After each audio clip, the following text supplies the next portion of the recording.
চট্টগ্রামে কর্ণফুলী নদীতে বিধ্বস্ত বাংলাদেশ বিমানের প্রশিক্ষণ যুদ্ধ বিমানের এক পাইলট নিহত হয়েছে। বিষয়টি নিশ্চিত করেছেন বন্দর জোন পুলিশ। আহত আরেক পাইলট হাসপাতালে চিকিৎসাধীন। জহুরুল হক ঘাঁটি থেকে উড্ডয়নের পর আগুন ধরে গেলে জ্বলন্ত বিমান থেকে প্যারাশুট নিয়ে নদীতে লাফ দিয়েছিলেন দুজনেই। ডুবে যাওয়ায় বিমানটির সন্ধানে নদীতে উদ্ধার অভিযান চালাচ্ছে নৌবাহিনী, বিমান বাহিনী, কোস্টগার্ড ও fire service. Shea butter, aloe vera ও ভিটামিন ই সমৃদ্ধ লিলি বিউটি সোপ।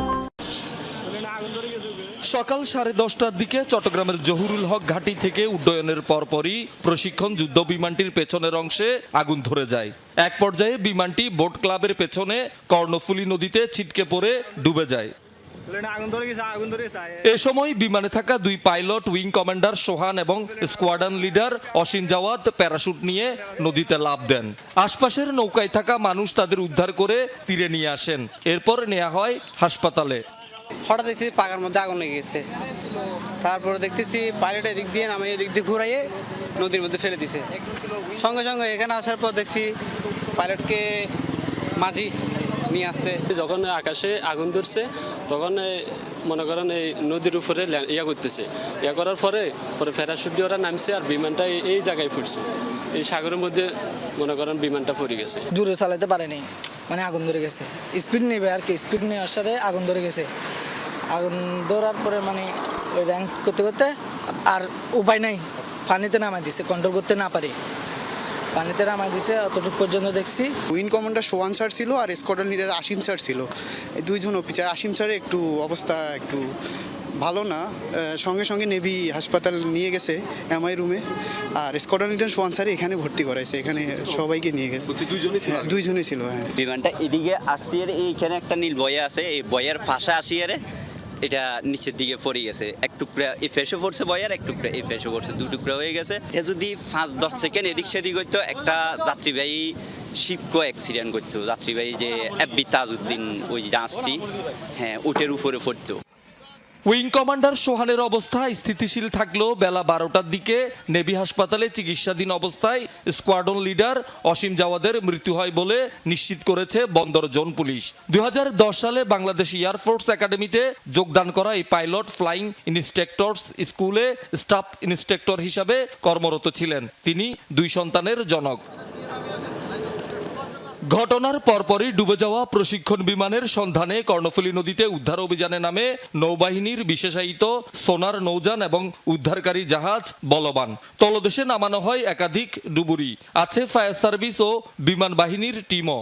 রাশিয়ার তৈরি YAK-130 অ্যাডভান্স জেট প্রশিক্ষণ বিমানটি যান্ত্রিক ত্রুটির কারণে বিধ্বস্ত হয়েছে বলে প্রাথমিকভাবে ধারণা করা হচ্ছে। সোলার মেশিনটা আসলে ওই সোলার মেশিন দিয়ে ওটাকে আইডেন্টিফাই করবে। আইডেন্টিফাই করার পর ওদের ডাইভিং টিম, আমাদের ডাইভিং টিম নেমে ওইটাকে শনাক্ত করে তারপর ওটা টেনে নিয়ে আসবে। আনুমানিক কতদিন সময় লাগতে পারে? কতদিন না, ইনশাল্লাহ দেখা যায় যে ঘন্টা 2-1 মধ্যে আশা করে হয়ে যাবে আমার মতে। দুর্ঘটনার পর সতর্কতার অংশ হিসেবে কর্ণফুলী নদীর মোহনায় কিছু সময় আমদানি রপ্তানি পণ্য বোঝাই জাহাজ চলাচল বন্ধ রাখা হলেও পরে আবার চালু হয়। শহীদুল সুমন, যমুনা নিউজ, চট্টগ্রাম। বিমান বাহিনীর বিধ্বস্ত প্রশিক্ষণ বিমান উদ্ধারে কর্ণফুলী নদীতে অভিযান চালাচ্ছে নৌবাহিনী, আর সেখানে আছেন সহকর্মী আল আমিন শিকদার। যাচ্ছি তার কাছে। আল আমিন, উদ্ধার কাজ এখন কোন পর্যায়ে আছে, একটু আমাদেরকে বিস্তারিত তথ্য যদি জানাতেন।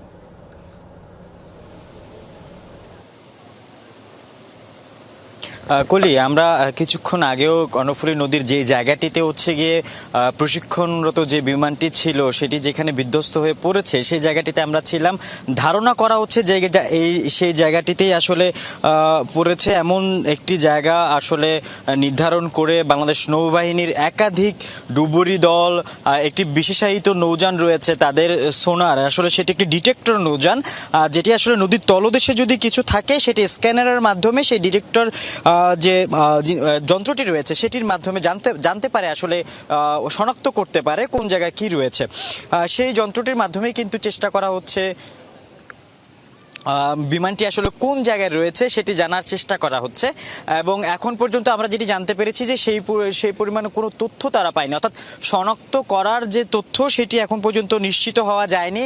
তারা চেষ্টা চালিয়ে যাচ্ছে তাদের এইটির জন্য যে বিশেষায়িত নৌযান সেটির নাম যেমন সোনার, তেমনি শনাক্ত হওয়ার পর যেই জাহাজটির মাধ্যমে এই বিমানটি উদ্ধার করা হবে সেটির নাম হচ্ছে যে বলবান, অর্থাৎ উদ্ধারকারী জাহাজ বলবান। এই দুটি নৌযান দিয়ে কিন্তু মূলত এই যে যেটি আসলে বিধ্বস্ত হয়ে পড়েছে বিমানটি, সেই বিমানটি উদ্ধারের চেষ্টা করছে বাংলাদেশ নৌবাহিনী এবং তাদের বেশ কিছু আমরা দেখেছি যে ডুবুরির দল তারা কিন্তু আসলে কিছুক্ষণ পরপরই দেখছি যে তাদের যে অক্সিজেনের যে সিলিন্ডারগুলো রয়েছে, অক্সিজেন মাস্ক পরে কিন্তু তারা চেষ্টা করছেন নদীর তলদেশে যাওয়ার এবং সেখানে গিয়ে অবস্থানের শনাক্তর চেষ্টা করছে। তবে এখন নদীতে জোয়ার চলছে, জোয়ারের পর যখন ভাটাটি শুরু হবে সেই সময়টিতে হয়তো আরো পরিষ্কারভাবে সেটি শনাক্ত আরো সুগম হবে, এমনটাই কিন্তু বাংলাদেশ নৌবাহিনীর পক্ষ থেকে জানানো হয়েছে। তারপরেও কিন্তু তারা তাদের যে আধুনিক যন্ত্রপাতি রয়েছে সেগুলোর মাধ্যমে বিমানটির শনাক্তের চেষ্টা চালিয়ে যাচ্ছে।